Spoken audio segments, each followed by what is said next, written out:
যে রাজনৈতিকবিদদের মধ্যে একটা ঐক্য গড়ে তুলতে হবে প্রত্যেকটা বিষয়ে। আমি উত্তর দিয়ে গেলাম, আপনি দক্ষিণ দিয়ে গেলেন, তাহলে তো দেশের সমস্যার সমাধান হবে না। সবাইকে একটা ঐক্যমত আসতে হবে। অনির্দিষ্টকালের জন্য তো হতে পারবে না, তাহলে সরকার চালাতে পারবে না।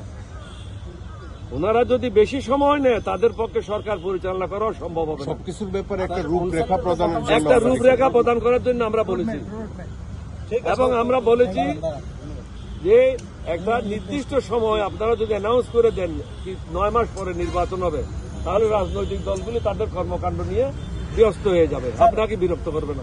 এই 83টি সুপারিশের মধ্যে এগুলি দলীয় কোনো উপকারের জন্য না, রাজনৈতিক কোনো ফায়দা নেওয়ার জন্য না, আমাদের ব্যক্তিগত কোনো সুবিধার জন্য না।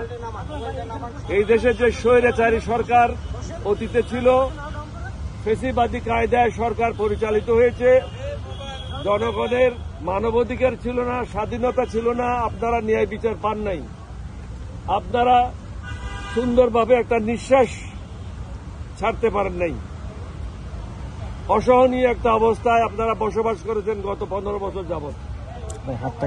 তত্ত্বাবধায়ক সরকারের প্রধানকে আমরা বলেছি এই 83টি যে প্রস্তাব সুপারিশ আমরা দিয়েছি, এগুলি যেগুলি উনি মনে করবেন অন্তর্বর্তীকালীন সরকারের জন্য যেগুলি সংস্কারের জন্য প্রয়োজন বা নিয়মিত রুটিন কাজের জন্য প্রয়োজন, এগুলি গ্রহণ করবেন, বাকিগুলি গ্রহণ করার প্রয়োজন নাই। আমাদের মূল লক্ষ্য হল একটা পরিচ্ছন্ন বাংলাদেশ, দুর্নীতিমুক্ত বাংলাদেশ, চাঁদাবাজ মুক্ত বাংলাদেশ। এখনো পর্যন্ত আমরা বাংলাদেশকে চাঁদাবাজ মুক্ত করতে পারি নাই। স্বৈরাচার মুক্ত হয়েছে, কিন্তু চাঁদাবাজ মুক্ত এখনো হয় নাই। এখনো কোর্ট কাছারিতে ন্যায় বিচার হচ্ছে না। সাধারণ মানুষ যতদিন পর্যন্ত ন্যায় বিচার পাবে না, ততদিন পর্যন্ত এই স্বাধীনতার কোনো মূল্য নেই। প্রত্যেকটা মানুষ বুঝতে হবে আমি একজন স্বাধীন দেশের নাগরিক। সেই বিবেচনায় রেখে আমরা 83টা প্রস্তাব দিয়েছি। এই প্রস্তাবগুলির মধ্যে অনেকগুলি আপনাদের সাথে আমরা শেয়ার করেছি বিভিন্ন সময়। 8ই আগস্ট একটা প্রেস কনফারেন্সের মাধ্যমে আমি 30টা প্রস্তাব দিয়েছিলাম সরকার, এই অন্তর্বর্তীকালীন সরকারকে, এবং 17ই আগস্ট 38টি প্রস্তাব দিয়েছিলাম। আজকে প্রস্তাব দিয়েছি 15টি নতুনভাবে, সর্বমোট 83টি প্রস্তাব। এই 83টি প্রস্তাব ওনারা যদি ভালোভাবে গ্রহণ করেন, তাহলে একটা পরিচ্ছন্ন সরকার বাংলাদেশের সামনে আপনারা পাবেন। এখানে সাধারণ মানুষের দুঃখ দুর্দশা আর থাকবে না, দুর্নীতিমুক্ত বাংলাদেশ হবে।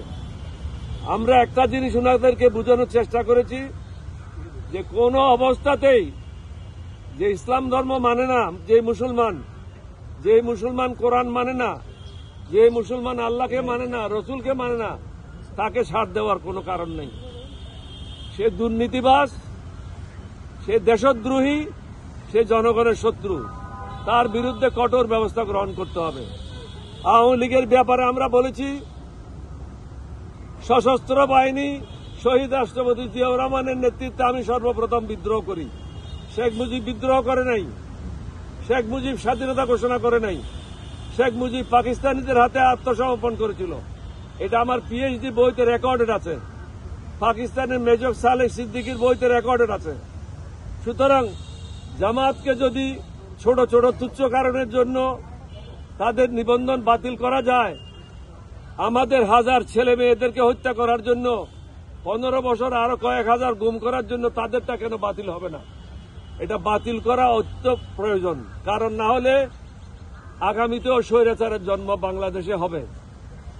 আমরা কিন্তু এই স্বৈরাচার সরকারকে আপনাদের মাধ্যমে বারবার বলেছি পলানোর সুযোগ পাবেন না। আমার প্রেস কনফারেন্স যারা অ্যাটেন্ড করেছেন, আমি সবাইকে বলেছি 2024 সাল হল গজবের বছর এবং অনেক নতুন নতুন ঘটনা ঘটবে, তাই ঘটেছে, আরো ঘটতে পারে। আমি সাবধান করে দিয়েছি। তত্ত্বাবধায়ক সরকার, অন্তর্বর্তীকালীন সরকারের প্রধানকেও বলেছি আপনি এখনো বিপদমুক্ত নন। এখনো যারা ষড়যন্ত্রকারী তারা ষড়যন্ত্র করে যাচ্ছে। যারা হাসিনার পদলেখী ছিল, তার লোটা উঠাইতো, তারা এখনো চাকরিচ্যুত হয় নাই, তাদের বিরুদ্ধে দুর্নীতির অভিযোগ নিয়ে কোনো তদন্ত শুরু হয় নাই।